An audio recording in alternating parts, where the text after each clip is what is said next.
Coming up on today's episode of Airborne Unlimited, courts strike down FAA model registration. Lancair Manufacturing finishes big move. Virgin Group introduces Virgin Orbit.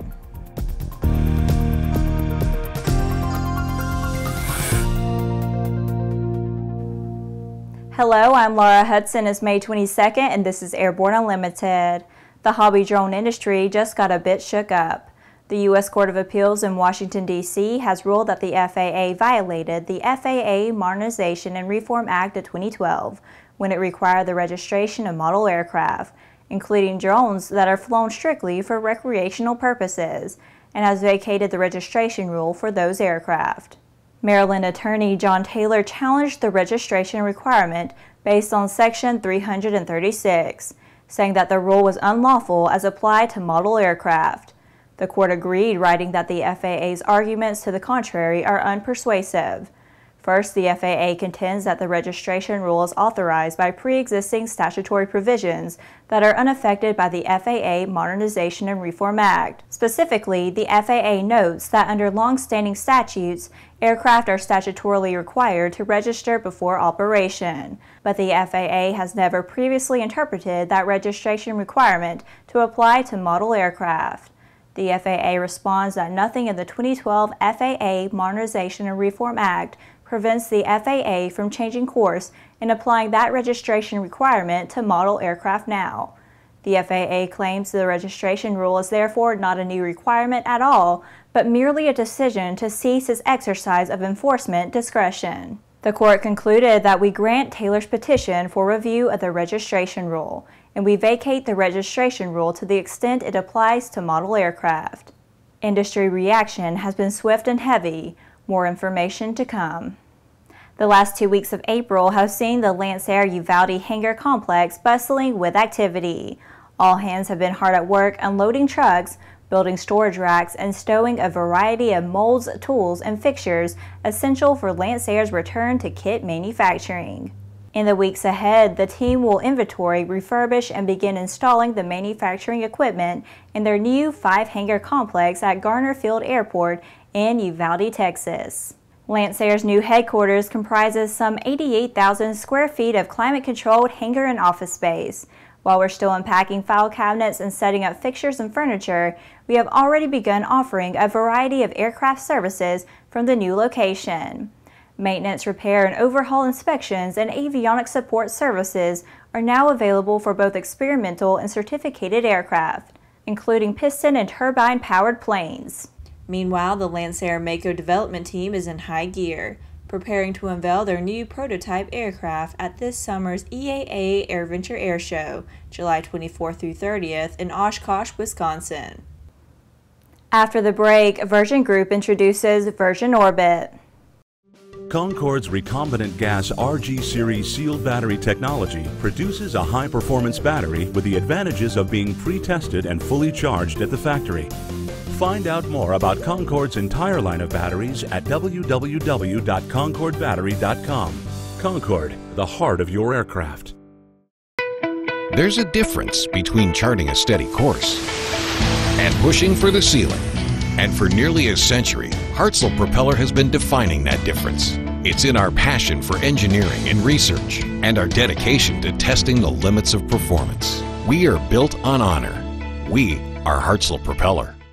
Sandia introduces the new SAI 340 Quattro TSO'd airspeed, attitude, altitude, and slip. With integral backup battery, safety never looked so good. See it now at www.sandia.aero. Welcome back. Virgin Group has announced Virgin Orbit, a company with a business model of launching small satellites into orbit using a horizontal launch system. Virgin Orbit says it's in the final stages of testing and preparation for Launcher 1, a 2-stage expendable LOX RP-1 rocket that launches from a dedicated 747-400 carrier aircraft called Cosmic Girl. Cosmic Girl will carry Launcher 1 to an altitude of approximately 35,000 feet before release. Starting each mission with an airplane rather than a traditional launch pad offers performance benefits in terms of payload capacity, but more importantly, air launch offers flexibility. Once released from the carrier aircraft, the Launcher 1 rocket fires up its single main stage engine, a 73,500 pound-force LOX RP-1 rocket engine called the Newton 3. Typically, this engine will fire for approximately 3 minutes. After stage separation, the single upper stage engine, a 5,000 pound-force LOX RP-1 rocket engine called the Newton 4, will carry the satellites into orbit. Launcher 1 will deploy customer satellites into their desired orbit. Both stages of Launcher 1 will be safely deorbited, while the carrier aircraft will return to a predetermined airport, where it can be quickly prepared for its next flight. Launcher 1 is capable of delivering 660 pounds to a 310-mile sun-synchronous orbit.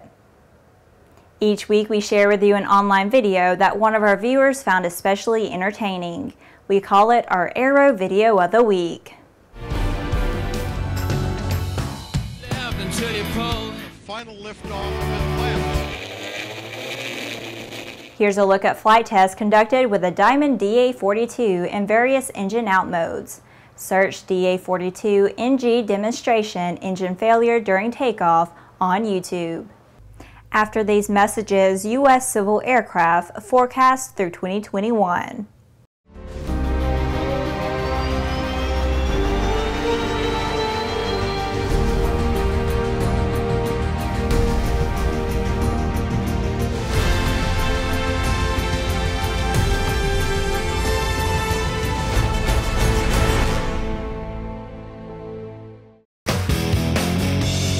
Based on the popular Sling 2 LSA, the Sling 4 was designed to be the most practical and desirable lightweight four-place experimental aircraft on the market.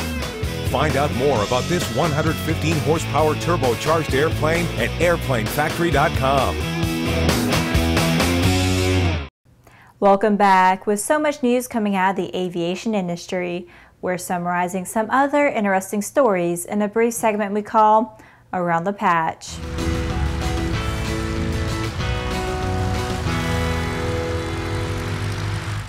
U.S. civil aircraft shipments are forecast to reach $98.3 billion in 2021, according to Civil Aircraft United States, a report recently released by Fredonia Focus Reports.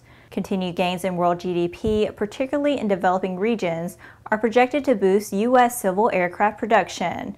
The U.S. civil aircraft industry is highly reliant on export markets, and hence a growing world economy represents a major driver of U.S. production.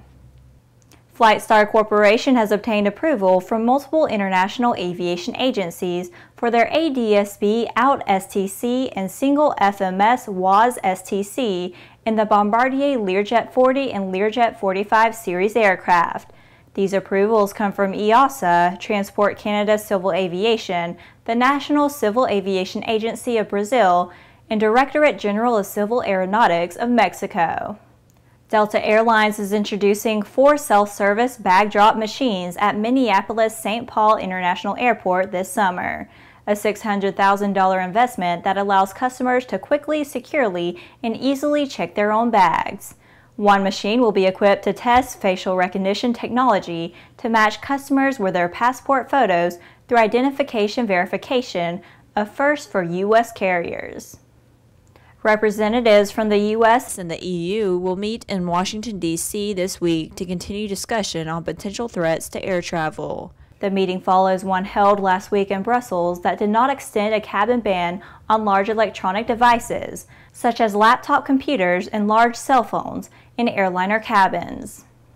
Airlines for America projects that a record 234.1 million passengers, or approximately 2.54 million per day, will travel worldwide on U.S. airlines between June 1st and August 31st, a growth of 4% over last summer's 224.8 million travelers. Accordingly, airlines are adding 123,000 seats per day across their networks to accommodate the 100,000 additional daily passengers. Well, that's it for today's trip around the patch. Now let's move on to the rest of the news. Dutch King Willem-Alexander has enjoyed flying airliners, but his passengers rarely knew that their monarch was in the cockpit of the airplane. The King of the Netherlands has flown twice a month for 21 years, And except on rare occasions when he was announced as a guest pilot, his passengers never knew there was a royal at the controls. Willem Alexander ascended to the throne in 2013 after the abdication of Queen Beatrix, but he could not give up flying. "I find flying simply fantastic," he says. Willem Alexander mainly flies Fokker 70 aircraft for KLM City Hopper, often with KLM captain Martin Putman. He told the paper that he never used his name when addressing passengers on the flights, and in a KLM uniform and cab, he was rarely recognized. Some passengers do recognize his voice, he admitted. The king said that if he had not been born in a palace, he would have pursued a career in aviation, and now that his secret is out, he plans to work towards qualifying in a Boeing 737. Well, that's our program for today. Remember that Airborne Unlimited is streamed daily, Monday through Friday, with additional breaking news bulletins for important stories that fall outside of our normal deadlines. If you're watching us on YouTube, please subscribe, and do check us out on Facebook and Twitter. Get comprehensive, real-time, 24/7 coverage of the latest aviation and aerospace stories anytime at aero-news.net. See you tomorrow.